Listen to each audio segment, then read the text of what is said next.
So I would like to speak a little bit about the Arctic because we are already there somehow.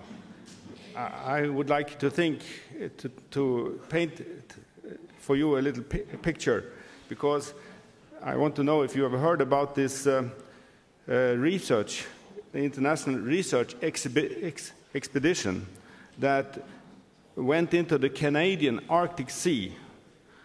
And there were Russian participants in this expedition to find out about the Arctic in this part of the Arctic, the Canadian part. And the Russian participants, they brought maps over the area that were better than the Canadian maps. So think about that. Somebody was there before. Of course, the Russians had been there with their submarines. So, have you heard about nuclear ballistic missiles, polar satellites, civilian air traffic routes? They all pass the Arctic. We are already there. Have you heard about the world's biggest icebreaker? It's called Typhoon. It was a Russian submarine that was designed to break up the ice from below the Arctic. The technology was a strategic flank to launch missiles from hiding places under the ice. So, why were the military, the space agencies, the air companies in the Arctic first? Because for them, it is normal to think outside the box. Why do we not normally think about Arctic space? Aren't our dimensions formed by what we see, what Bruce spoke about yesterday, what we see with our senses? And that is the land and the sea. So why don't we think about the space? So I would like to show you the first picture here. Here we have the space, what we see. But why don't we think about this space, the space on the seabed, where there is a lot of things going on? What you see there is the exploration of gas and oil with the new technology, which is the automatic production systems on the seabed. So with science, you could see a new space. I think this is a wonderful picture of this idea of sense perception, and where you can see new things if you have science. A total new world. If you go on, this type of production operations is already in this area. Also, they are organized together with platforms like that. And if you look at how a field in the North Sea looks like, it's not only the platforms, it's also these underwater production sites, and then the pipelines between them, and then you have new systems. This is the new island to produce liquid natural gas in Melkøya in Norway. It's the first production in this area of the Barents Sea. So, just can we start the first animation? You can see how this production system functions today. This is here. Here we go. No, it's so and here's another production site and a robot. And then you go up on the water. You see under the water the pipeline to this liquefied natural gas station in Melkøya. This is the Snow White field in the Barents Sea. It's the first production in the Arctic, in the European side of Arctic. And that is built by the Norwegians.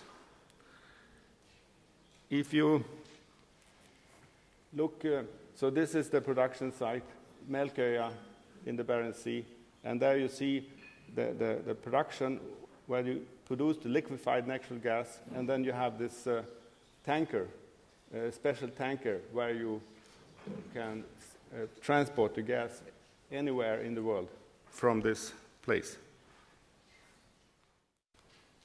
So now we should get the animation. So, and here you see the pipeline system. This is a whole world under the water. Enormous pipeline systems in the whole North Sea. And if you see, it goes all the way up to the middle of Norway. So they are building the pipelines underwater. There is a whole new space under the water.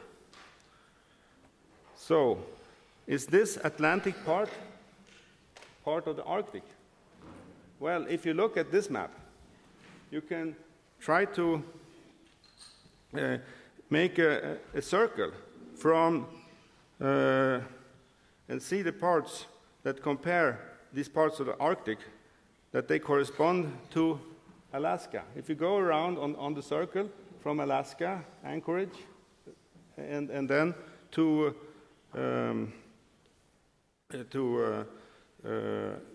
Siberia, and then you have the whole area, you see that actually the North Sea is part of the Arctic. And then if you make a circle, there is actually a circle on the south tip of Greenland. And then you go around, you see it's the same height as Anchorage. And then you go around, you have the whole northern Siberia. And then you end up on the same area, the southern tip of Greenland. You have Oslo, Stockholm, Helsinki, St. Petersburg. So this area is already in the Arctic. And then if you go a little, if you take the Canadian-American border and go around, you find that also the Ireland, Scotland, England, the whole Scandinavia, the northern part of the continent, the coast states of the North Sea and the Baltic Sea, they are all in this area. So actually, because of the Gulf Stream, a big chunk of Europe is actually part of the Arctic. And in this way, we should really see that we could be much more part of this. We are part of the Arctic. I would like to invite you into the Arctic in this way, that you are already there. So, but except for shipping and fishing, we do not integrate this Arctic space in our minds. So this is the problem, that we don't think about that we have a whole space, because what we look at is what we see. That's the land area, the fishing area, the sea. But we don't see this whole Arctic area we have. And it's already under work, not only in space, with the space science, with the military, but also we are very active in this area. And the Norwegians, since the first oil production started in the field Ekofisk in the North Sea, have been in a constant self-feeding rush into the Arctic Sea. Why? Well, it's because they have to invest. If the income, they have a policy, an economic policy, that if the income from the oil company, it's a big state-owned oil company called Statoil. If this is not invested, then the whole profit will end up put into the giant Norwegian oil fund, and then it's invested in some securities in the Caribbean, or stocks or paper. It's not used for any physical investment. So therefore, they have a system. The only way to really use the money is to use it inside the company, Statoil. So if you compare to a farmer that makes too much profit, he likes to invest in his farm, so he buys a new tractor. And then, of course, he has more profit, he buys another tractor. And then he has a lot of tractors, you know. But the Norwegians, they have a lot of oil platforms, just because of this, because they are not allowed to invest in anything productive from all this oil money they get, than into the oil exploration and gas exploration.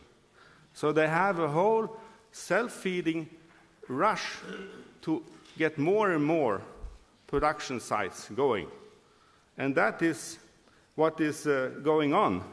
So now,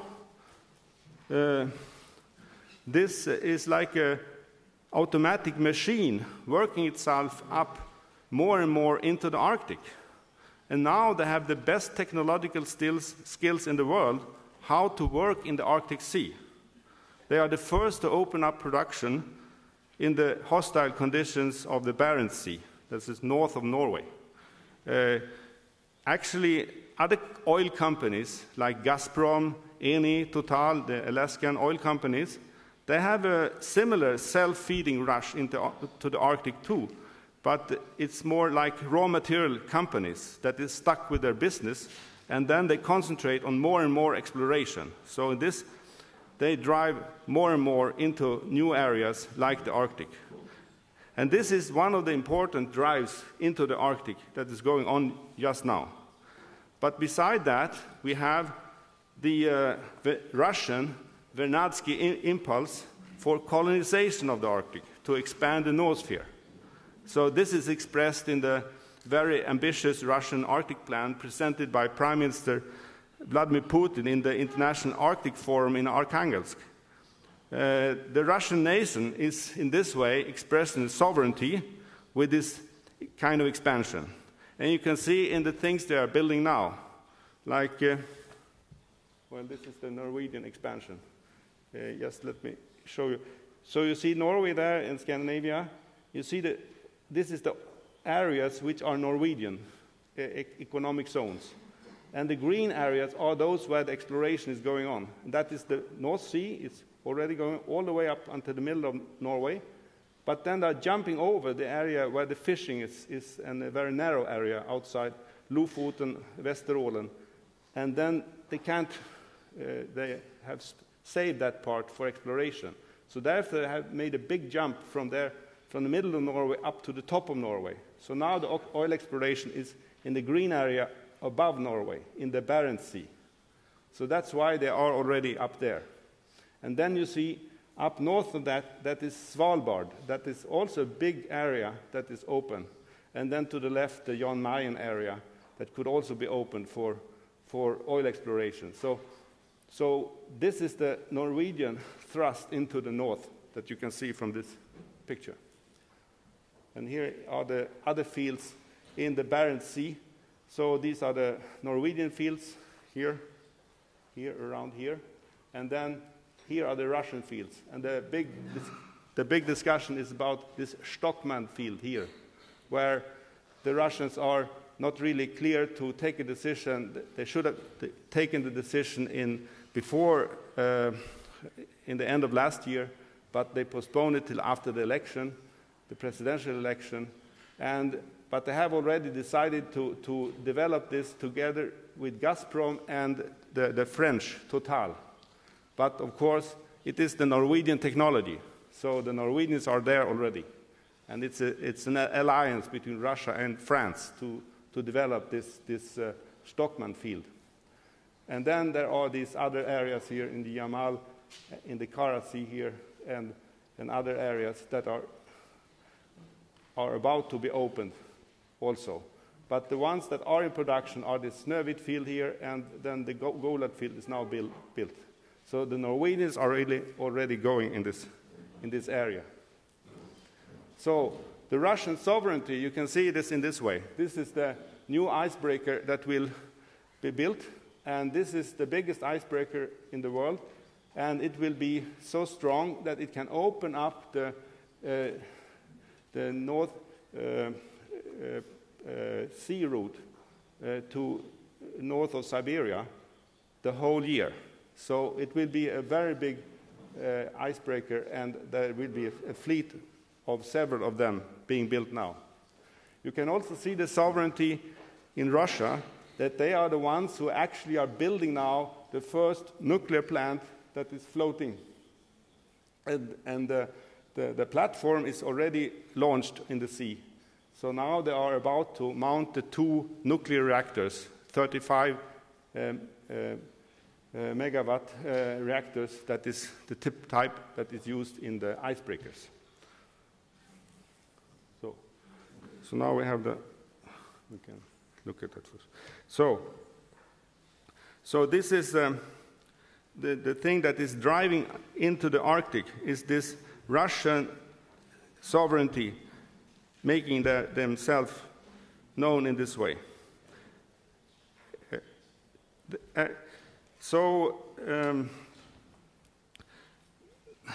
The thing is that these are the drivers into the Arctic. It's the national state projects, very important. It's the military, very important, and the raw material companies.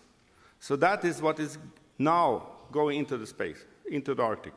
However, there are problems here, which Leonard LaRouche has foreseen long ago, when he, in the book, The Earth Next 50 Years, discussed the development of a true Eurasian culture. He wrote, throughout this time, European civilization has been less populous by a relatively great margin than Asian culture. Yet the power expressed by the European civilization has been greater, especially since the rise of classical Greek culture, since no later than approximately the 7th century before Christ. This has to do essentially with the special nature of man, especially the related induced self-image of the typical individual member of society. This portends to a potential catastrophe in Asia, even in those nations which are emerging as relatively great world powers, unless the image of man, as reflected in the condition of the great mass of poor, is upgraded from the status of cheap labor to an intellectually enlightened, creatively innovative mass of the population. This task becomes obviously a crucial problem in the context of any global discussion of matters of a dialogue of culture. So this is the problem Lynn posed in this book, and he discussed it very much in this book. You can pose the question in another way. Where is the middle class in the Arctic development? If you look in these projects, and should the middle class transport themselves and goods via the pipelines? So you have an oligarchical problem in the Arctic just now. It's a brutal life and death issue just now, actually, for people that are about to work there. We now have a mining boom in the north of Sweden, with a couple of thousands of new jobs being created in new mines there. But we see the problem, even in Sweden, with this type of living conditions, like this new worker. If you can start the film, Mattia.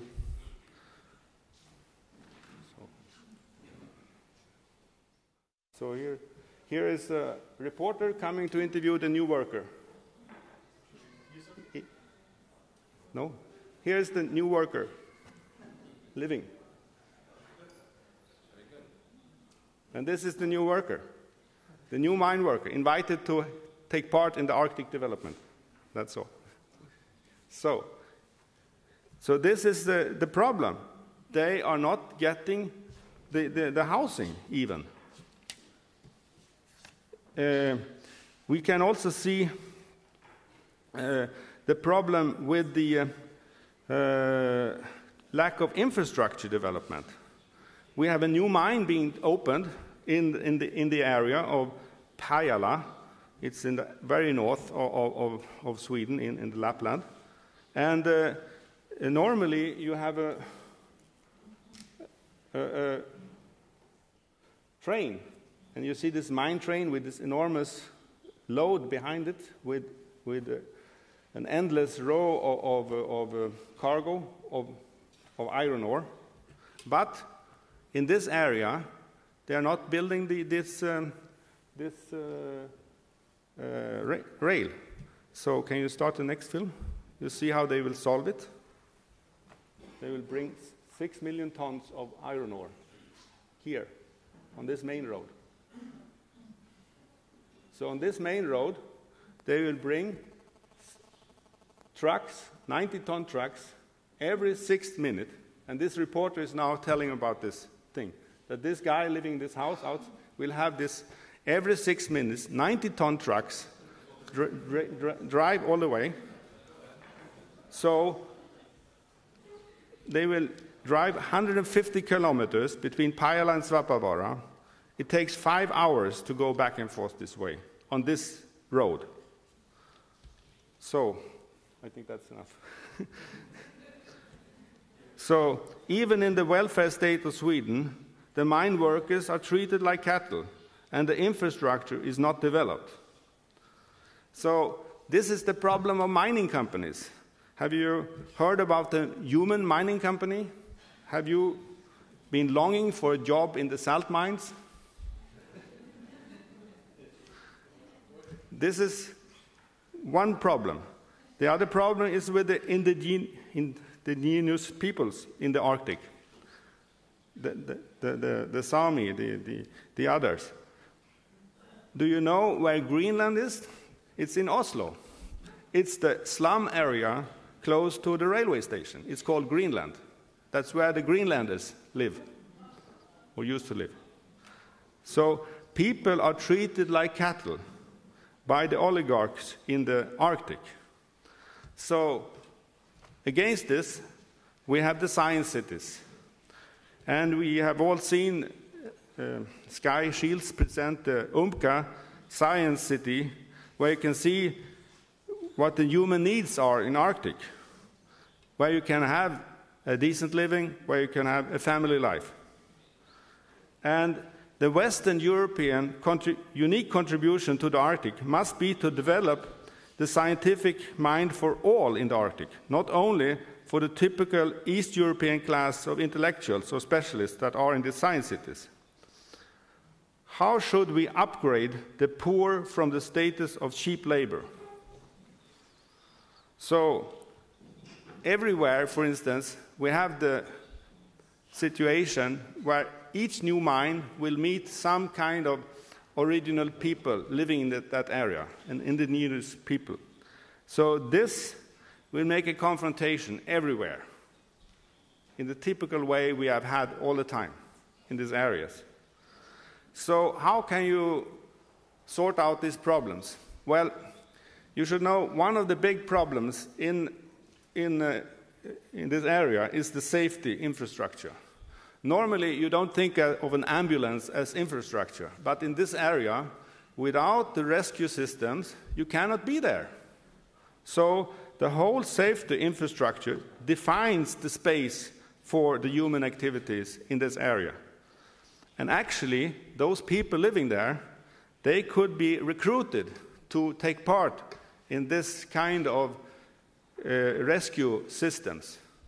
So what we should do with this kind of people is to bring them the helicopters and bring them the communication and health service to all these peoples and recruit them to become a backbone for the rescue and safety service, because they are already a spearhead for populating the Arctic. So this is the thing we should do, is to supply the population with higher energy density and science. And if you look at the workers, you can look, we were discussing moon mining. This is the same way we should organize the mining in the bottom of the sea or in the bottom of the mine pits with the highest technology, which forces the advancement of education, welfare, and salaries of the labor force. So I would like you to see this picture here. This is in the modern mine. But where is the truck driver? Can you see the truck driver? Well, he's here. That's where the truck driver, and he's driving 5 trucks. I don't know how many hands he has, but he's actually driving 5 trucks. So this is the way to organize, to uplift the population. Then we should build every new mining city as the model science cities, with the decent living, decent houses, and close communication with national and educational cultural facilities. Then you can have this type of labor, educated, knowing all the new things that comes up in the technology, and then he needs a good culture to function in this scientific way. And in this way, you create the new science city also for the labor. So to promote this development, we should promote the research and knowledge for the raw materials processing and refining, as well as bioprospecting, to develop a Mittelstand industry, a middle class. So the way to bring in the creative development on a broad base is to organize the situation so that you get the middle class up in the area. Actually, yesterday, Paul told me about Greenland. In Greenland, there is a lot of middle class industry from Denmark, but it's the industry that Danes know, not mining. They know fishing industry, they know this kind of things that are work with shipping and the sea. And therefore, there are a lot of small businessmen from Denmark in Greenland working with the biggest production of shrimps in the world, actually. So this is a good example how we can bring in industry that are on a broader level into this area. But to promote this kind of development, we need to see how these raw materials can be processed and not just being brought out there with the big companies, oil companies and so on. And therefore we should populate the Svalbard University Center, we should populate the Arctic universities in Tromsø, in Akureyri, as you know, in Iceland, in Nuuk, in the University of Nuuk in Greenland, in Umeå, it sounds almost as strange, but it's in Sweden. Oulu, it's in Finland, and Arkangel has an Arctic university, and also, of course, the new science city Umka is very important for everyone to take part in, as a way to start to develop this kind of Mittelstand. Then we should organize the transport, not only for bulk transport, but for middle-class industry. This means we need high-speed railways to the north.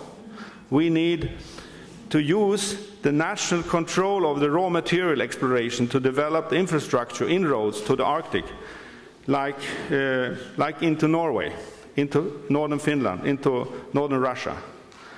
And therefore, we need to really break this monetarist non-investment policy in Denmark, Sweden, and Finland, we should open up the transport links to the north from continental Europe. And so this is the Svalbard science satellite station. So there is actually a science city already in Svalbard. It's in. But these are the transport. We should open up these corridors. So let me just point to some of them. We have the Fehmarn Bridge, which is very important because this is part of the.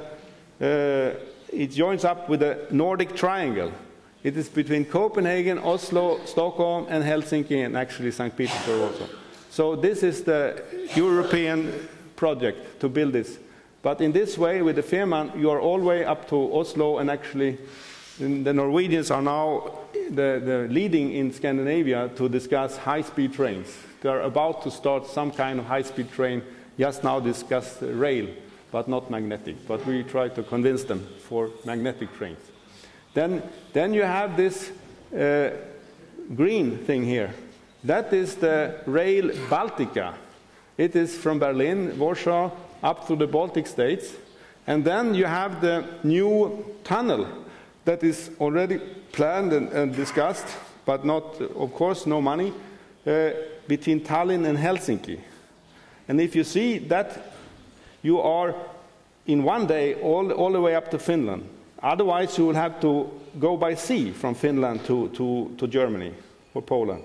So that means you have a whole new shortcut to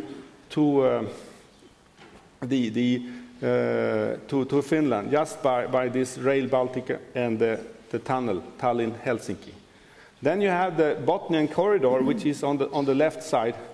This is the new railway that is built along the coast, because we had an old discussion in Sweden in the 19th century to build not close to the coast but inland. So therefore they now want to build close to the coast, new railways. But also you have the Northern Arc, which is the bottom of the bay of the Baltic Sea, going from Sweden into Finland. This little part is called the Nordic Arc. And that would connect a very highly industrial area. But the problem is that this area has no connection to the Arctic. So we need now new railways. We have the railway to Narvik, which is the old iron mine railway. But we need to build a new railway either this way up on an old road from I can show you here, actually. Here, this. So this is the Nordic Arc. And so this is not built, and it could be built quite fast, because here we have the Murmansk railway, and then we have an old railway that was torn down because of the war, and it's still not there. So this could be built quite fast. But there is... So this is the Via Baltica also, in another. But here you see another new railway being discussed from Finland. Not this one I pointed to before, but this straight up to the top of Norway. And that is to Kirkenes from Rovaniemi. Because in this area here, Sodankylä, they have found a lot of iron mines, mining. It's copper and nickel, and also gold. So they need to transport. So they need a new railway. So the idea is that you normally would transport it down, but actually it gets closer up here, and here you are on the North Sea route, and that means that you can transport the ore to China, Japan, quite easily if you get to there. And here is the railway that is missing, where they will bring the trucks instead. So this is where we need a railway also. But then they discussed to build from there also a new railway to Skibotn, that would be a harbor here. But very importantly, this is Tromsø, which is kind of the capital of the northern Norway. And here is the railway is ending here. So they are discussing to continue the Norwegian railway up here either through Sweden or straight on to Tromsø. So these are the new railways being discussed for northern Norway. And then we have also on the Russian side, we have here the possibility to build these railways together with this north-east-west corridor, where you bring from China all the way to the United States via the Arctic, the transport. And here you have the Trans-Siberian Railway, but if you normally you go here to St. Petersburg and then up here and then to Narvik, but then they are building this, are planning to build, have decided to build the Belcomur Railway. So that would be a shortcut up here, up to Arkhangelsk and then up. So that is the other big possibility to. So there are a lot of discussions and planning already done for all these kind of projects, but they have not decided on, because we have this monetarist policy of non-investment. So what we should do is to build these things and also to answer the Russian, the Norwegian and Greenland invitation to participate in this project. There are new mines being opened up in Greenland, new mines in these areas, all this Arctic development. And also cooperate with China, South Korea, Japan, India, Canada, and the United States. According to this motto they have now, it's the high north, low tension. That is to work together. The Norwegian Foreign Minister, Jonas Gahr Støre, underlines very much that there is no race for the Arctic because all borders are actually settled. Therefore, there is no rush for the resources in competition with each other, but a common rush for knowledge, he says. That is the concept of the Norwegians. So let me just show you what Jonas Gahr Støre said. This week, on Wednesday, they launched the new Arctic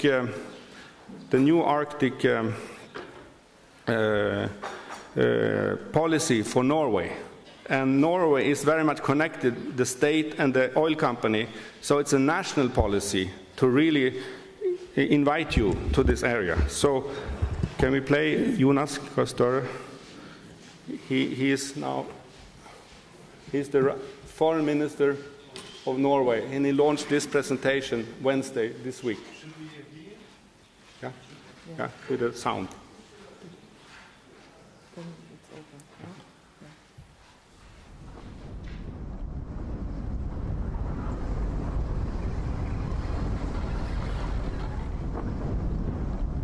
We look around us and see that it is really in the north that most is changing close to us.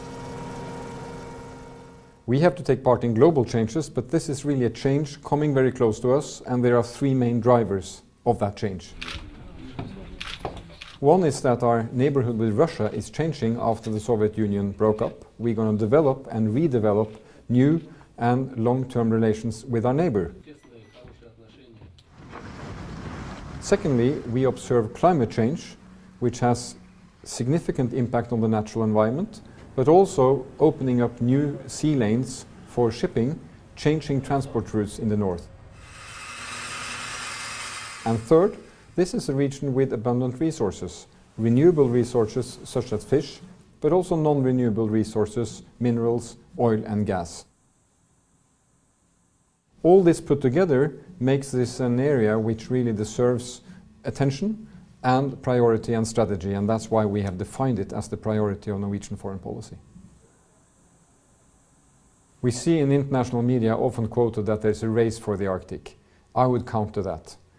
Most of the resources in the Arctic are well within the boundaries of coastal states, economic zones or continental shelves. There are no major disputes concerning borders.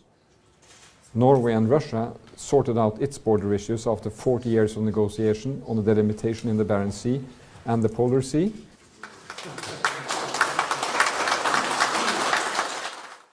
And we have ample elements to build on when we structure our cooperation to handle issues. Most of these problems we have to make each other part of the solution rather than part of the problem. So this race analogy, I would rather take that it's a race for knowledge, for understanding, and for mastering these areas in a responsible way. I believe there are two sets of challenges. First, it is important in the North that we agree on the legal foundations for cooperation and operation. That is pretty much settled, because in the North, in the Arctic, we agree that the UN Foundation of the Law of the Sea applies as a key foundation for regulating policies. All the coastal states, Russia, Norway, Denmark, Greenland, Canada and the US agree on these principles, and that's now widely spread. Second, when you have that legal foundation, you need to intensify political cooperation. And that is being strengthened through the Barents Sea cooperation and through the Arctic Council cooperation. Also have to look into whether this agreement... That has been a remarkable progress in recent years, and Norway has actively been contributing to that. The Arctic Council's permanent secretariat will be located in Tromsø in the north of Norway, and that's a welcome development. And thirdly, we have to define our national priorities. What does this mean and entail in terms of research, development, industrial policies, maritime policies, and also geopolitics? Because this is an area where there is a lot of interest from many states, and Norway, as a member of NATO, as a European partner and a Nordic neighbor, will develop and clarify its own identity as a northern coastal state.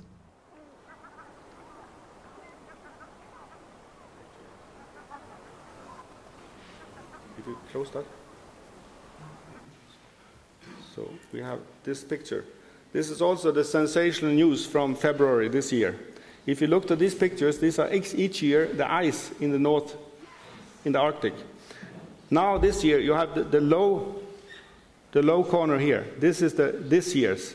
And if you see here, the ice is already all the time here in this Kara Sea. But this year there is no ice in the Kara Sea. So what we can do now is to see that the Kara Sea is open. It's like our forefathers who was 10,000 years following the retreating ice. Let's go to the Arctic coast, not the Baltic coast. Thank you.